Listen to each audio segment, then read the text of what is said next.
Thousands of mothers in America could tell the same story. Mothers of a son, often black or Hispanic, killed by police. Teresa Smith lost her son in 2009.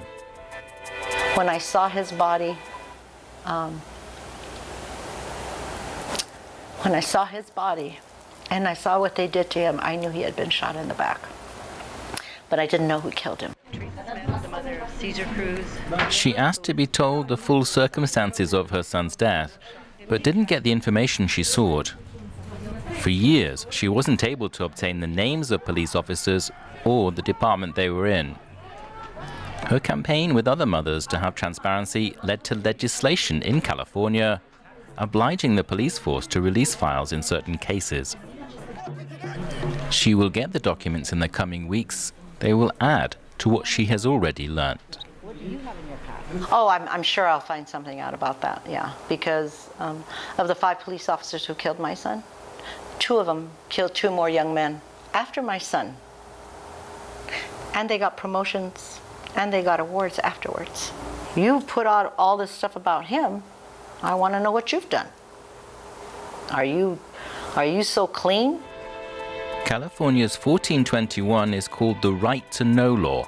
It allows people to request police documents if there has been an investigation into a gun being fired, excessive use of force, sexual assault, or dishonesty.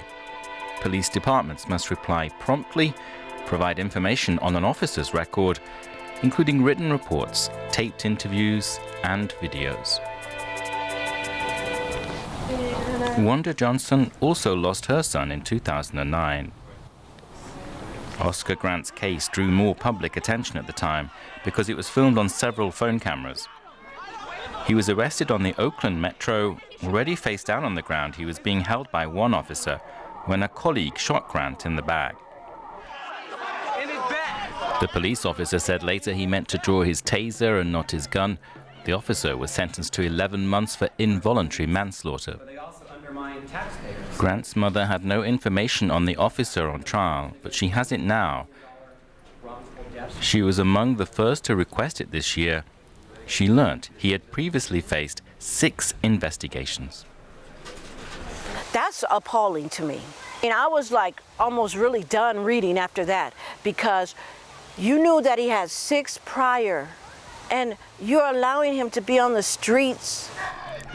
The 1421 law is a sea change for the state, in a country where around 1,000 people are killed by police each year. That's around 3 per day.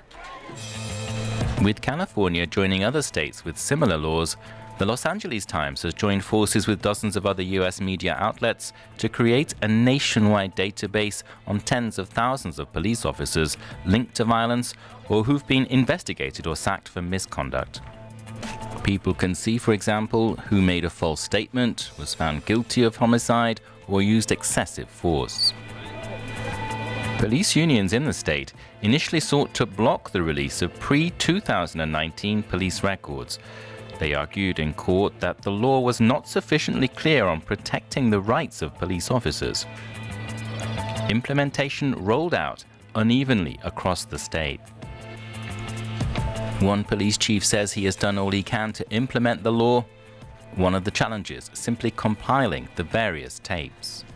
The video tapes, if there's video evidence, audio tapes. So we interview people, we record those things. And before digital recorders, some of that was on cassette tapes. So we have to dig out old cassette tapes. We want the appropriate venue for turning that information over.